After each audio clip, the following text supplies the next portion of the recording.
రాష్ట్రంలో రేషన్ కార్డులకు సంబంధించి మార్గదర్శకాలు. కుటుంబ ఆదాయమే ప్రామాణికం. 15 ఏళ్ల తర్వాత కార్యరూపం. సీఎం చేతికి పౌర సరఫరాల శాఖ నివేదిక.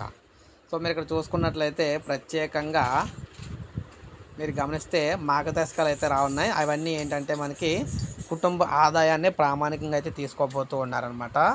మీకు సంబంధించిన కుటుంబ ఆదాయం ఏదైతే ఉంటుందో దాన్నే ప్రామాణికంగా అయితే తీసుకుంటారు. అయితే మనకి ఇక్కడ చూసుకున్నట్లయితే గ్రామీణ ప్రాంతాల్లో 1,50,000, పట్టణ ప్రాంతాల్లో 2 లక్షల లోపు ఆదాయాన్ని కార్డుల జారీకి ప్రాతిపదికగా తీసుకున్నారు. అదే మనకి పట్టణ ప్రాంతాల్లో 2 లక్షల లోపు ఆదాయాన్ని కార్డుల జారీకి అయితే ఈ విధంగా తీసుకోవడం జరుగుతుంది అనమాట. అయితే భూ విస్తీర్ణం పరిమితి అయితే 3.5 ఎకరాలు అనమాట.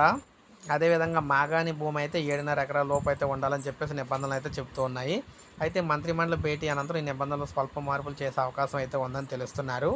అయితే మొత్తం మీద చూసుకున్నట్లయితే ప్రజెంట్ అయితే కుటుంబ ఆదాయాన్ని బేస్ చేసుకొని ప్రామాణికంగానే రేషన్ కార్డులు ఇవ్వాలని చెప్పేసి అయితే భావించడం అయితే జరిగిందనమాట తెలంగాణలోనే. సో ఇది మనకు అప్డేట్. ఒక లైక్ చేయండి, సబ్స్క్రైబ్ చేసుకోండి, మన ఛానల్ సబ్స్క్రైబ్ చేసుకోండి.